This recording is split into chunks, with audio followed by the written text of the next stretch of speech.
The air was thick with the scent of money and desperation that night, March 7th, 2025, as I stood on the edge of the grand ballroom at the Plaza Hotel, my sneakers scuffing the polished oak floor. You could hear the clink of crystal flutes over the hum of 100 voices, all dressed in black ties and sequins that caught the chandelier light like stars fallen to earth. I'm not one of them, not really, just a guy with a camera and a YouTube channel, chasing stories that make your heart race. But tonight wasn't about me. It was about the New York Resilience Gala, a glitzy fundraiser for kids left homeless by last month's tornadoes, and the woman at its center, Melania Trump. She swept in like a vision, her gold gown trailing behind her, elegant and untouchable. Beside her stood Barron Trump, all 6'7" of him, an 18-year-old giant with eyes that cut through the noise. I felt the room shift when they arrived, a ripple of awe and tension that made my palms sweat. Something big was coming. I could taste it, sharp and electric on my tongue. The ballroom smelled of champagne and rose bouquets, the kind of perfume that clings to silk and secrets. Velvet drapes, framed windows overlooking a city that never sleeps, their crimson folds swaying as waiters darted past with trays of caviar. Post Malone's voice drifted from the stage, low and mournful, singing about shattered lives, a stark contrast to the polished crowd sipping their drinks. I adjusted my lens, my breath catching as I zoomed in on Melania. She was here to drop a fortune for charity, but I knew the vultures were circling.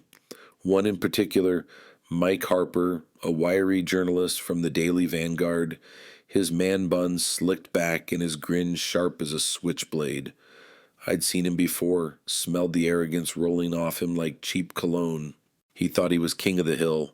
And tonight, he was gunning for Melania with 3 hidden cameras and a hashtag, #MelaniaTakedown, ready to light up the internet. My stomach nodded. This wasn't just a story, it was a hunt, and I was about to see the prey turn predator. Mike made his move as the crowd parted, his boots clicking on the floor like a countdown. I held my breath, camera rolling as he thrust his mic toward Melania, his voice dripping with fake charm. Mrs. Trump, Mike Harper, the Daily Vanguard, you've ridden America's opportunities to the top, but folks say you've yanked the ladder up behind you. What do you say to that? The room froze, a hush so deep I heard my own heartbeat. His cameras whirred, 2 in the rafters, 1 tucked behind a floral display, and his phone streamed live to 500,000 followers. I saw the smug tilt of his lips, the glint in his hazel eyes, and felt a surge of disgust so hot it burned my throat. He thought he had her trapped, a deer in his crosshairs, and I hated how part of me wanted to see her bleed. Melania didn't flinch. She tilted her head, her dark eyes steady, and spoke in that soft, accented voice that carried a quiet steel. Opportunities are for building, not breaking. My foundation has raised millions for children's schools. What have you built, Mr. Harper? Her words landed like a slap, and I felt a thrill chase away my dread.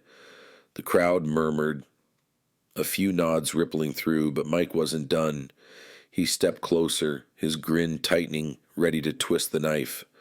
My chest ached. I wanted to yell to stop him, but then Barron moved. He stepped forward, a tower of calm fury, his shadow swallowing Mike whole. I saw the reporter flinch, a flicker of fear in his eyes, and my heart leapt. Barron wasn't just tall, he was a force, his Harvard-sharp mind gleaming behind those cool blue eyes.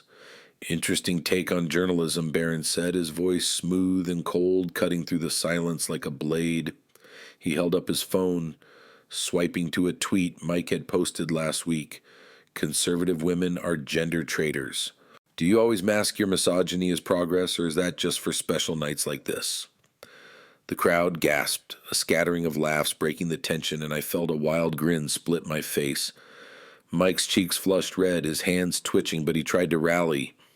Your son's interruption just proves my point about privilege, he shot back at Melania, his voice pitching high. I winced. He was scrambling, and it was pitiful. Barron didn't blink. Privilege like editing interviews to ruin lives, he said, pulling up another tweet. Immigrants should speak English or go home. Or mocking accents while you play the diversity card.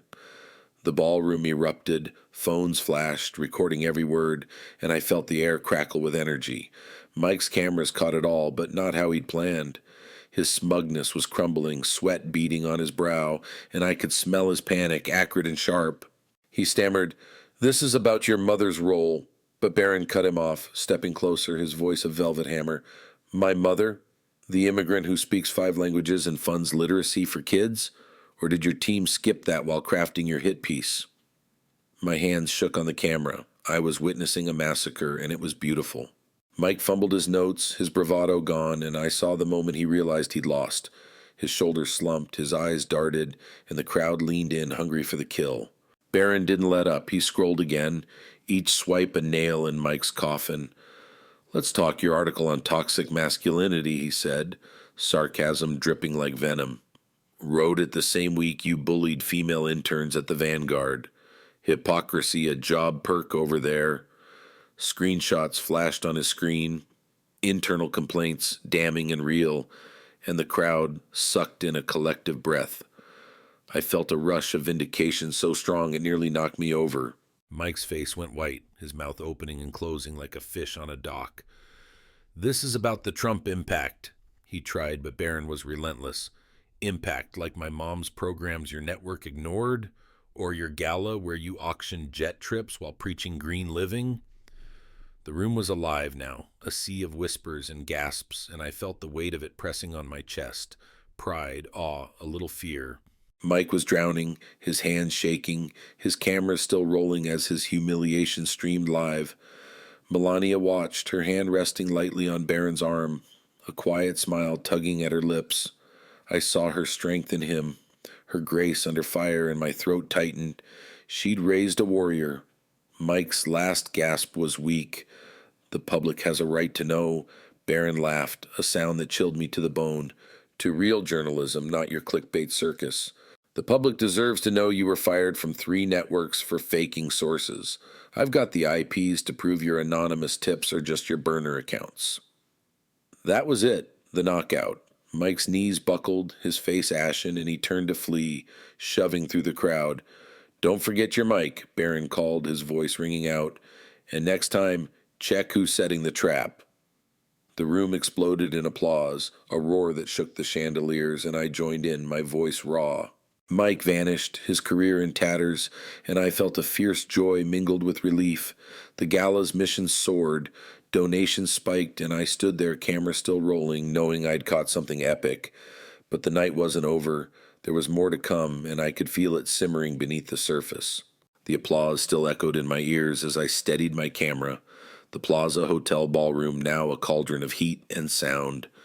The air was heavy with the tang of spilled champagne and the musk of too many bodies pressed close, the velvet drapes trembling as if they felt the shift too. Mike Harper had fled, his tail between his legs, but the night wasn't done with us yet. I could smell it, something raw and restless brewing beneath the glittering surface.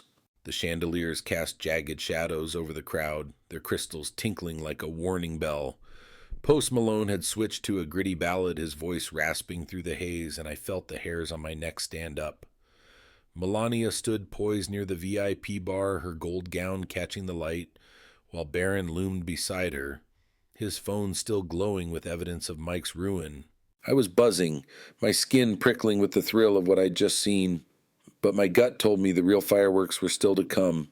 Then I saw her, Jenny Carter, a waitress from Queens, weaving through the crowd with a tray of flutes, her auburn hair pinned back, and her green eyes wide with something like fear.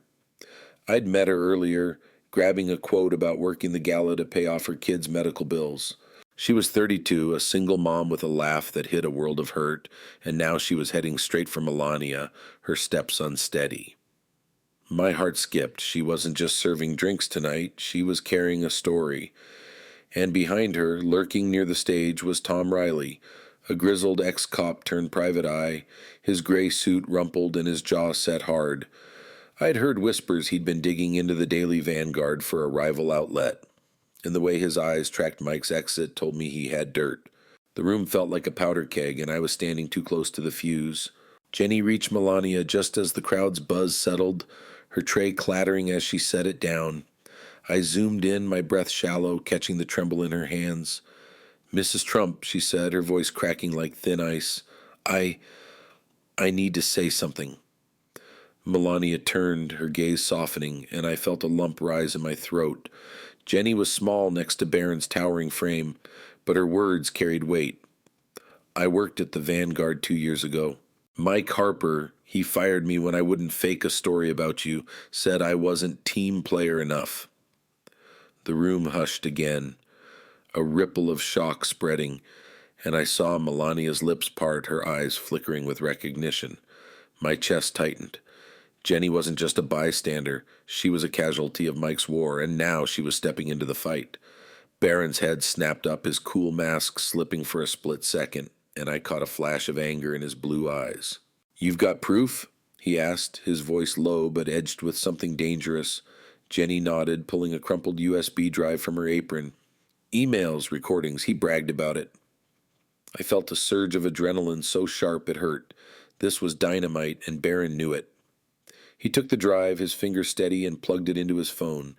The crowd leaned in, phones raised, and I heard Tom Riley mutter, "Son of a bitch," from the sidelines. He stepped forward, his gravelly voice cutting through. "I've got more. Harper's been taking cash from a shell company. Millions to smear folks like her." He jerked his chin at Melania, pulling a folder from his jacket, and I smelled the tobacco on his breath as he moved closer. My hands shook. 2 new players, 2 new weapons, and Mike's ghost was still haunting us. The screen on Barron's phone lit up with Jenny's files, audio of Mike's voice, smug and slimy. "Trump's an easy target. Twist it, make it bleed." The crowd gasped, a woman in pearls clutching her chest, and I felt a sick twist of satisfaction. But it was Tom's folder that pushed it over the edge. Barron flipped it open, his voice rising now, sharp and unrelenting. 5 million from a Dubai front funneled through the Vanguard's parent company. Orders to target Trump family for maximum outrage. Real issues, Harper? He held up a bank statement, the numbers glaring, and I saw the room spin, people shouting, a glass shattering somewhere. My heart pounded so hard I thought it had burst. This wasn't just a takedown. It was an expose, a reckoning. Mike hadn't fully escaped. He'd lingered near the exit, maybe hoping to salvage his stream. And now he stumbled back into view, his face a mask of panic. "That's fabricated," he yelled, his voice shrill, but it was drowned by boos. I felt a savage joy, my blood singing as Jenny stepped forward, tears streaking her face. "You ruined me, Mike. My son's sick because I couldn't afford the meds after you cut me loose."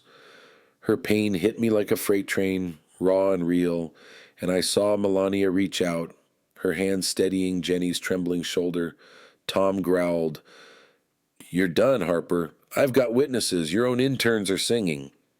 The climax hit like a thunderclap. Barron projected the files onto a gala screen, emails and payments flashing for all to see, and Mike's knees buckled, his cameras useless now. I was dizzy with it, the room a whirlwind of rage and triumph, and I knew we'd crossed a line there was no coming back from. The crowd surged, a tide of voices demanding justice, and I felt the floor vibrate under my feet. Mike bolted again, this time for real, shoving past a waiter and disappearing into the night, his mic clattering behind him. Barron's voice rang out, steady as ever. "Next time, Harper, don't bring a knife to a gunfight." The room erupted again. Applause mixed with cheers, and I joined in, my throat raw. Jenny sank against Melania, sobbing quietly, and I saw the older woman whisper something, soft, kind, that made Jenny nod. My eyes stung. There was healing here, fragile but real. Tom clapped Barron on the shoulder, a rare grin cracking his weathered face. "Kid's got stones. I'm taking this to the DA tomorrow." I felt a swell of pride so fierce it hurt. They'd turned Mike's ambush into a rout, and I'd caught it all. The gala's energy shifted, donations poured in, the ticker climbing past 10 million, and I heard someone yell, "For the kids!" over the din. Melania stepped to the mic, her voice calm but resonant. "This is why we fight, to lift up, not tear down." I felt her words settle in my bones, a quiet victory after the storm. Jenny wiped her eyes, whispering, "Thank you," to Barron, who just nodded, his face unreadable again. Tom slipped me a card. "Call me if you want the rest." and I pocketed it, my mind racing with the subplot he'd cracked open. Mike was gone, his career a smoking crater, but I knew he'd left wounds behind. Jenny's, Tom's, maybe even mine. The night wound down, Post Malone's last notes fading, and I stood there, camera heavy in my hands, feeling the weight of what I'd seen. This wasn't the end, not yet, but it was a hell of a turning point. The Plaza Hotel ballroom felt different now, like a battlefield after the cannons fall silent. The air was cooler, tinged with the faint bitterness of spilled wine and the sweet relief of victory, as if the walls themselves exhaled. The chandeliers still glittered, but their light softened, casting long, tired shadows over the oak floor where Mike Harper's mic lay abandoned, a dented relic of his downfall. I stood near the VIP bar, my camera heavy in my hands, the weight of the night pressing on my shoulders. The crowd had thinned, some lingered, buzzing over what they'd seen, while others drifted to the exits, their voices a low hum beneath Post Malone's final chords fading into the night. Outside, through those towering windows, New York's skyline blinked like a restless heartbeat, indifferent to the drama within. I could still smell Jenny Carter's floral shampoo from when she'd brushed past me, her tears dried but her resolve burning bright. Barron Trump stood by Melania, his tie loosened, his face a mask of quiet triumph, while she radiated a grace that made my chest ache. This wasn't just a win, it was a seismic shift, and I was still reeling. Tom Riley leaned against a pillar nearby, nursing a whiskey, his gray eyes scanning the room like he was waiting for the next fight. Jenny hovered near the bar, chatting with a donor who'd just pledged a chunk for her son's treatment, her laugh shaky but real. I felt the pull of their stories, threads I hadn't fully unraveled, and my fingers itched to keep filming. The gala had raised millions, the ticker frozen at 12 million and change, but the money felt secondary to the human cost laid bare tonight. Mike's ambush had backfired, sure, but it had dragged up pain and power in equal measure. I took a deep breath, tasting the tension that lingered, and knew this moment was mine to immortalize, not just for my channel, but for the truth it carried. I edged closer to Jenny, my sneakers silent on the floor, and caught her mid-sentence. "He's 5, my boy. Leukemia's been hell, but this—" She clutched a donor's card, her green eyes glistening. "This might save him." My throat tightened. I saw her then, not just as a pawn in Mike's game, but as a mom who'd fought through shadows I couldn't imagine. "Mike took everything," she said, quieter, glancing at me. "Fired me, blacklisted me, said I'd never work in this town again." I nodded, my voice stuck, and murmured, "You showed him tonight." She smiled, faint but fierce, and I felt a warmth spread through me, a flicker of hope in the wreckage. Barron overheard, turning from Melania, and his voice cut in, steady as ever. "He won't blacklist anyone now. The Vanguard's bleeding. Advertisers are out, their sights down." He tapped his phone, showing a headline, "Daily Vanguard Faces Collapse After Expose." I felt a jolt. His calm was unnerving, but his words were a lifeline. Jenny's shoulders eased, and she whispered, "Good." Tom ambled over, his whiskey glass empty, and tossed a crumpled photo on the bar. A younger Mike, smirking with a stack of cash. "Found this in his old office files," Tom said, his growl low. "He's been dirty since day one. Paid to tank reputations, not report news." My stomach churned. This wasn't just revenge, it was justice, years in the making. The subplot thickened when a woman in a navy dress approached. Lisa Grant, 40, a Post reporter I recognized from press gigs. Her brown hair was pulled tight, her eyes sharp with ambition, and she'd been circling all night. "Tom, you've got more on Harper?" she asked, pen poised. He grunted. "Enough to bury him twice. Offshore accounts, fake sources, give me a week, I'll hand it over." Lisa's gaze flicked to Barron. "And you, kid, those screenshots." "Where'd you get them?"